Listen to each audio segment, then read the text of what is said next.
মোক্ষদা একাদশী মাহাত্ম্য। যুধিষ্ঠির বললেন, হে বিষ্ণু, আপনাকে আমি বন্দনা করি। আপনি ত্রিলোকের সুখদায়ক, বিশ্বেশ্বর, বিশ্বপালক ও পুরুষোত্তম। আমার একটি সংশয় আছে। অগ্রহায়ণ মাসে শুক্লপক্ষের যে একাদশী, তার নাম কি, বিধি বা কি ও কোন দেবতা এই একাদশীতে পূজিত হন তা আমায় বলুন।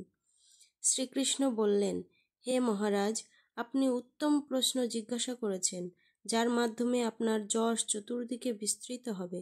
এখন এই একাদশীর কথা আমি বর্ণনা করছি, যা শোনা মাত্রই বাজপেয় যজ্ঞের ফল লাভ হয়। অগ্রহায়ণ মাসের শুক্লপক্ষের এই একাদশী মোক্ষদা নামে পরিচিত। সর্বপাপ নাশিনী ও ব্রত মধ্যে সর্বশ্রেষ্ঠা এই একাদশীর দেবতা শ্রী দামোদর। তুলসী মঞ্জরি, ধূপ, দীপ ইত্যাদি উপাচারে শাস্ত্রবিধি অনুসারে শ্রী দামোদরের পূজা করতে হবে। পূর্ববর্ণিত বিধি অনুসারে দশমী ও একাদশী পালন করতে হবে।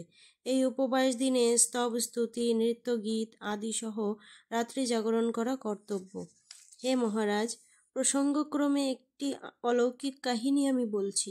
মনোযোগ দিয়ে এই ইতিহাস শ্রবণ মাত্রই সর্বপাপ ক্ষয় হয়। যে পিতৃপুরুষেরা নিজ নিজ পাপে অধঃযোনি প্রাপ্ত হয়েছে, এই ব্রত পালনের পুণ্যফল বিন্দুমাত্র তাদেরকে দান করলে তারাও মুক্তি লাভের যোগ্য হন।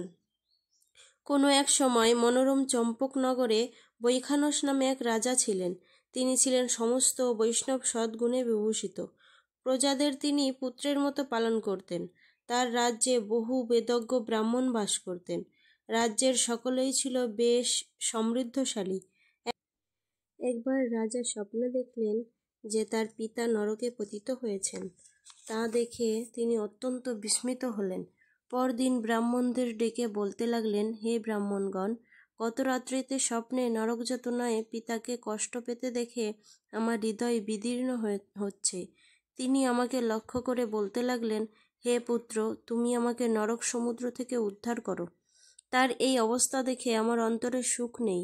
আমার এই বিশাল রাজ্য, স্ত্রী, পুত্র, কিছুতেই আমি শান্তি পাচ্ছি না। কি করি, কোথায় যাই, কিছুই বুঝে উঠতে পারছি না।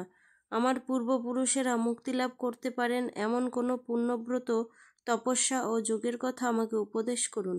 আমি তা অনুষ্ঠান করব। আমার মতো পুত্র বর্তমান থাকা সত্ত্বেও যদি পিতা মাতা পূর্বপুরুষেরা নরক যন্ত্রণা ভোগ করতে থাকেন, তবে সে পুত্রের কি প্রয়োজন? ব্রাহ্মণগণ বললেন, হে মহারাজ, আপনার রাজ্যের কাছেই মহর্ষি পর্বতমুনির আশ্রম রয়েছে। তিনি ত্রিকালজ্ঞ। তার কাছে আপনার মুক্তির উপায় জানতে পারবেন।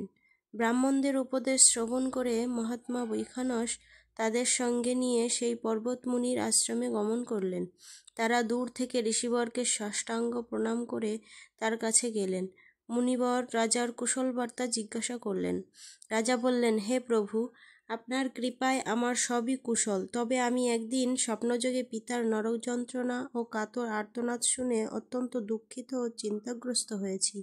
হে ঋষিবর, কোন পুণ্যের ফলে তিনি এই দুর্দশা থেকে মুক্তি পাবেন, তার উপায় জানতেই আপনার শরণাগত হয়েছি।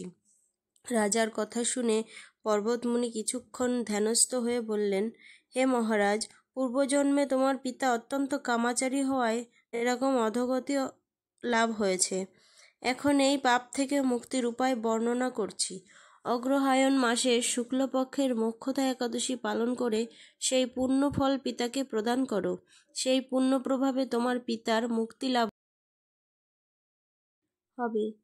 মুনির কথা শোনার পর রাজা নিজ গৃহে ফিরে এলেন। সেই পবিত্র তিথি আবির্ভাবে তিনি স্ত্রী, পুত্রাদি সহ যথাবিধি মোক্ষদা একাদশী ব্রত পালন করলেন। ব্রতের পুণ্যফল পিতার উদ্দেশ্যে প্রদান করলেন। ওই পুণ্যফল দানের সঙ্গে সঙ্গে আকাশ থেকে পুষ্পবৃষ্টি হতে লাগল। হে পুত্র, তোমার মঙ্গল হোক। এই বলতে বলতে বৈখানস রাজার পিতা নরক থেকে মুক্ত হয়ে স্বর্গে গমন করলেন। হে মহারাজ যুধিষ্ঠির, যে ব্যক্তি এই মঙ্গলদায়িনী মোক্ষদা একাদশী ব্রত পালন করে, তার সমস্ত পাপ বিনষ্ট হয় এবং মৃত্যুর পর মুক্তি লাভ করে। এই ব্রতের পুণ্য সংখ্যা আমিও জানি না। চিন্তামণির মতো এই ব্রতটি আমার অত্যন্ত প্রিয়। এই ব্রত কথা যিনি পাঠ করেন এবং যিনি শ্রবণ করেন, উভয়ে বাজপেয় যজ্ঞের ফল লাভ হন। হরে কৃষ্ণা।